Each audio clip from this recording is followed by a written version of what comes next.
Untuk mensupport Belajar Bentar, kalian bisa mengklik subscribe. Halo, selamat datang di Belajar Bentar. Sekarang kita akan belajar bagaimana cara memasukkan atau mengganti foto profil dan tema di Gmail. Untuk foto profil tentunya sangat dibutuhkan karena foto kalian bisa dilihat orang lain dan tema hanya untuk mengganti latar belakang saja, supaya tidak bosan.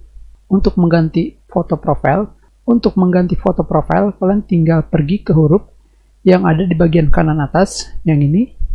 Satu karakter ini berasal dari huruf awal alamat email kalian. Kalian klik. Setelah itu kalian pilih icon kamera di sini. Dan sekarang di sini, jika kalian pernah mengupload foto kalian pilih foto Anda. Jika tidak, kalian bisa memilihnya dari komputer kalian sendiri, seperti ini. Kita pilih salah satu fotonya, seperti ini.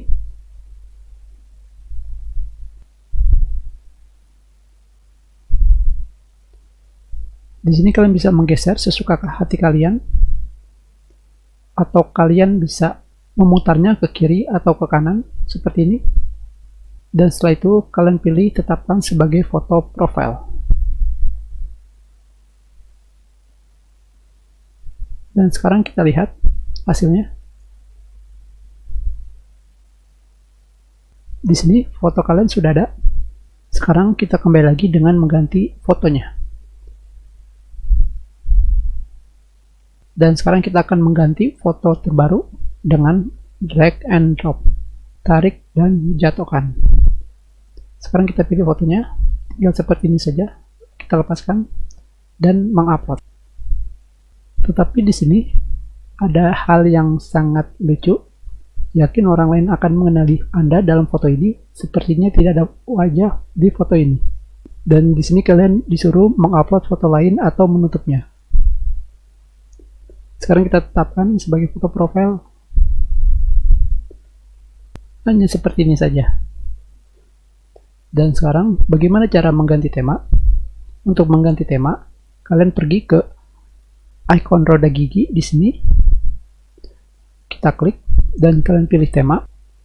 Dari sini kalian bebas memilihnya. Kita pilih salah satunya. Seperti ini. Kalian juga bisa memberikan efek. Yang pertama ini adalah latar belakang teks.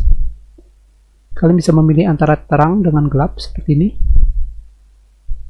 Setelah itu di sini vignette, nanti di bagian sampingnya atau di bagian ujungnya akan terlihat gelap sudutnya. Seperti ini. Dan kalian juga bisa memberikan efek buram seperti ini. Semakin tinggi semakin buram. Sekarang kita lihat pada foto yang lain seperti ini contohnya. Dan kalian juga bisa memilih foto yang lain di sini di bagian bawahnya. Semuanya terserah kalian. Kalian juga bisa memilih gambar lainnya. Di sini banyak sekali pilihannya. Sekarang kita klik batal dan kita simpan. Kita sudahi pelajaran kita. Terima kasih.